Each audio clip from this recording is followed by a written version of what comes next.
கேள்வி ஒன்றாக இருந்தாலும் பதில் எப்படியா இருக்கான், ஆளுக்கு ஏற்ற மாதிரி மாறுபடும். நேரில் வந்துட்டால் என்ன பண்ணிடலாம், எல்லா கேள்வியும் கேட்டு தெளிவாக. அதுக்கு தான் சத் சங்கம். என்னுடைய நோக்கம் எல்லாம் மனிதர்கள் எல்லாம் மகிழ்ச்சியாக இருக்கணும், அவ்வளோதான். வாழ்க்கை ரொம்ப போராட்ட காலம்பா. ரொம்ப அப்படி அந்த பூ மலரும் போது பீரங்கிலேருந்து வர்ற சத்தங்கிறது இல்லை, அந்த மாதிரி ஒரு சத்தம் அது உள்ள இருக்குதான். சயின்டிஸ்டுங்கெல்லாம் சொல்கிறாங்க அந்த பூ உள்ள வெடிக்குது இல்லை, நம்ம காது தான் கேட்கலையா. ஆக்சுவலாக நமக்கு அந்த அந்த அந்த ஏசு வரைக்கும் போகிறோம்னா 20 to 20 சைக்கிள் தான் நம்ம கேட்கணுமா, அதை விட அதிகமான சைக்கிளில் அது வெடிக்குதான். அதனால் நம்ம கேட்க மாட்டோம் தான். அதனால பூ பூக்கிறது சாதாரண விஷயமா, அவ்வளோ போராட்டம் தான். அந்த பூ வெடிக்குது ஒருத்த. ஒவ்வொரு பூக்களுமே சயின்ஸ் பஸ்டர் இப்போ சொல்கிறதே, வாழ்வென்றால் போராடும் போர்க்களமே. அந்த பூ வெடிக்க மாட்டேங்குதா. நான் 3-4 இடத்துல பார்த்தேன், சிறைச்சாலேருந்து கூட அந்த குருவியை பார்த்துக்கிறேன். தேன்சிட்டு மாதிரி ஒரு குருவி பூரா ஒரு மூக்கு வச்சு நீட்டாக ஒரு கொத்து புஷ்குன்னு உள்ளே போயிடுது. உள்ளேருந்து தேனை ஆட்டிகிட்டே எடுத்துன்னு போயிடுது. ஆல்மா இது விரிய ஆரம்பிச்சிச்சு. இது போகிறா இல்லை, வேற யாரோ என்ன பண்ணிட்டு போட்டாங்க. அதை அந்த ஆற்றுல இறங்கி ஏறணுன்னு ஒருத்தன் காணும் தேனுங்கிறானுங்க. ஆற்றுல இறங்கி வெளியே வந்தவொடனே ஒருத்தன் காணும், எண்ணி எண்ணி பார்க்குறான் சுற்றி சுற்றி, அவனை விட்டு.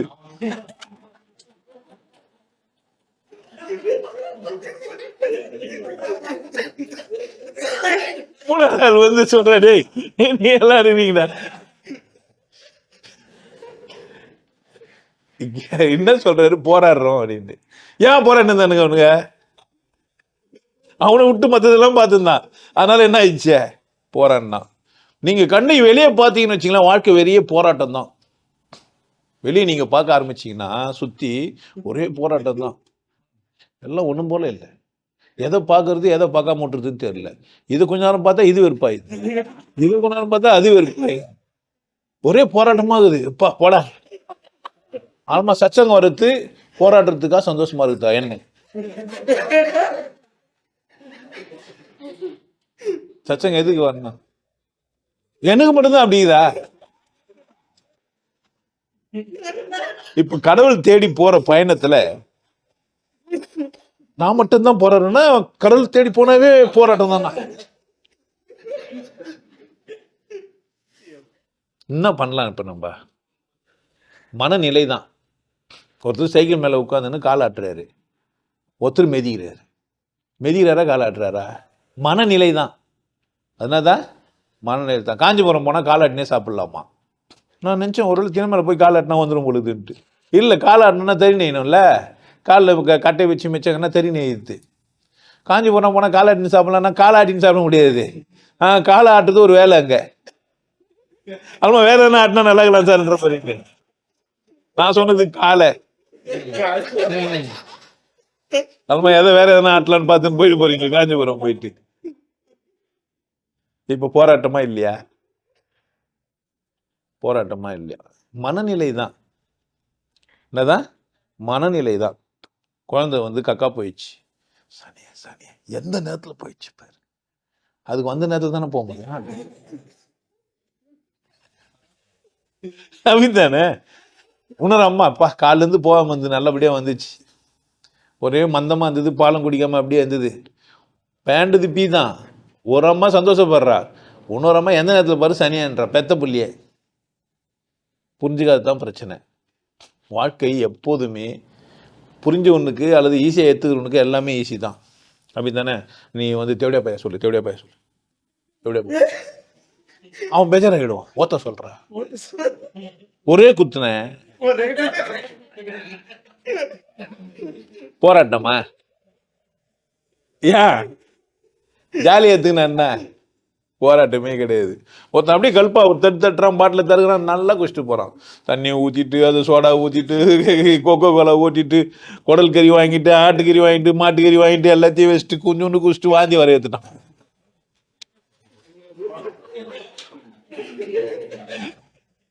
இதுல எது சரி? இப்ப சாராயம் குடிக்கிறது போராட்டமா சந்தோஷமான விஷயமா? போய் ஒரு பொம்பளையை பார்த்து காதலிச்சு அவளை வர கல்யாணம் பண்ணி இன்னும் பிள்ளைய பேத்துன்னு வாழ்ந்துனுங்க. நம்ம போயா 40 வயசுனாலும் சும்மாங்கிறான்றோம்னுங்கிறான். இல்லைன்னா இல்லையா? ஏன் ஒருத்தர் கேள்வி வந்தா கூட ஒரு இல்லை. போராட்டமா என்ன கதை?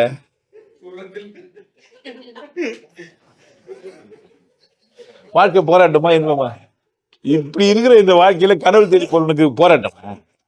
எடுத்துதான் என்ன சொல்லிட்டு அந்த அக்கா இருந்தாலும் சிச்சுனுக்கலான்ட்டு சில பேர் கக்க பக்கான்ட்டு போவார். இன்னத்துக்குன்னு கக்கா போக்கான்ற மாதிரி ஆயிடும் அது. அப்படியும் பார்க்கலாம். இப்போ கூட பொண்டாட்டி அமைச்சு வச்சுட்டு புருஷனை அமைச்சு வச்சுட்டு பொண்டாட்டிங்கெல்லாம் வீட்டில் பார்த்துன்னு இருப்பாங்க.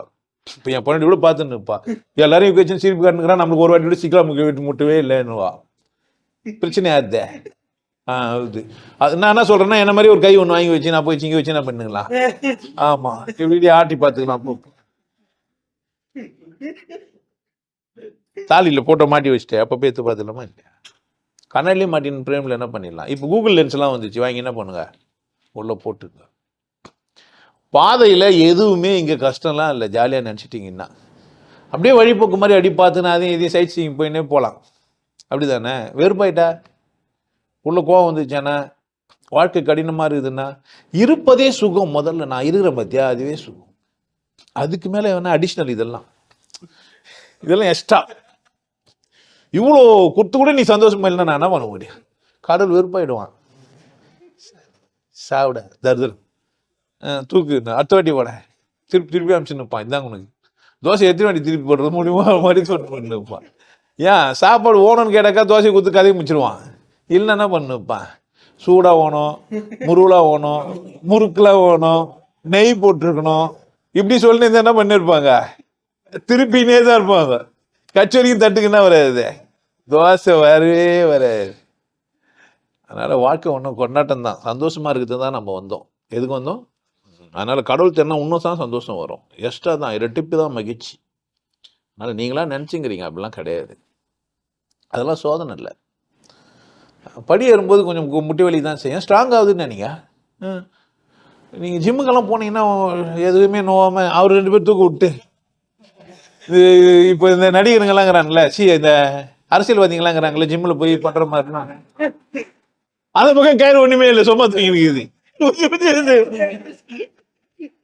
அந்த பக்கம் நாட்டு ஊக்கு எதுவுமே போடல, ஒரு வயிட்டுமே போடல, சும்மனா போச்சு.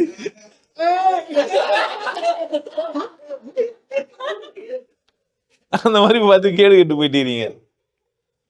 ரொம்ப கொண்டாட்டமானது வாழ்க்கை. ஒரு பிரச்சனையுமே சந்தோஷம் தான். பொண்டாட்டி போனாலும் ஒரு சந்தோஷப்பட்டுக்கலாம், வந்துட்டாலும் சந்தோஷப்பட்டுக்கலாம். ஆமாம், புரியுதா? போனவன் வந்தேன், அது மாதிரி யாருன்னா வந்துட்டாலும் சந்தோஷம் தான். 4 பேர் வந்தாலும் சந்தோஷமாக தான் இருக்கணும், 10 பேர் வந்தாலும் எப்படி தான் இருக்கணும், சந்தோஷமாக தான் இருக்கணும். 10 பேர் வரலையும் துக்கப்பட முடியாது. 4 பேர் தான் வந்துக்கிறாங்களே, இன்னும் 4 பேர் வந்துடுறாங்க, பொங்கல் கொஞ்சமாக செய்யலாம்டா, சந்தோஷப்பட்டு இல்லாம என்ன, எப்படியெல்லாம் சந்தோஷப்படலாம்னு யோசிக்கணும்.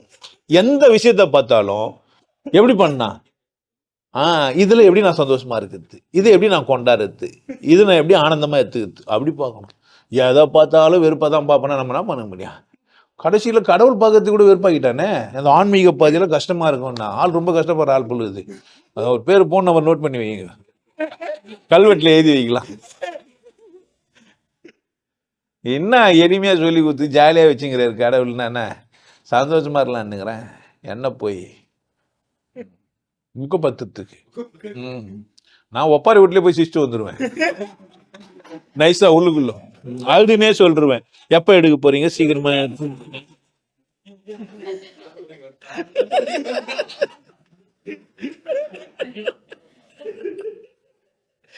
என்கிட்ட துக்கப்பட்டு போன் பண்ணவங்க இது வரைக்கும் யாரா இருந்தாலும் சரி, இருந்தாலும் உள்ளுக்குள்ள சிரிச்சுருந்துக்கிறான். உண்மை அதுதான், புரிஞ்சுங்க. நீங்க தான் துக்கப்பட்டு அழுதுங்கணும், எனக்கு அதன் மேல என்ன இல்லை. No no no no. இன்பம் பற்ற யோகியை துன்பம் வந்து அணுகுமோ, ஒண்ணும் கிடையாது, சும்மா தமாஸ்.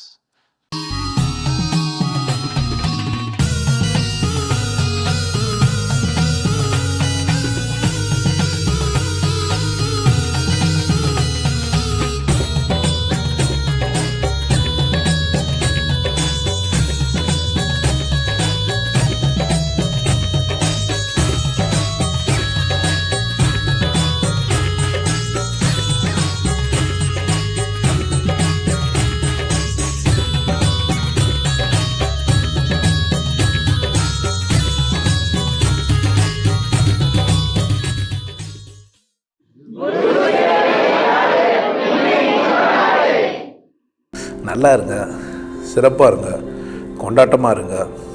உங்களை நீங்கள் மதிப்பு மிகுந்தவராக மாற்றுறது உங்கள் கையில் தான் இருக்குது. நல்லா இருங்க. நான் ஒரு வாய்ப்பு என்னை பயன்படுத்திக்கலாம். நல்லது.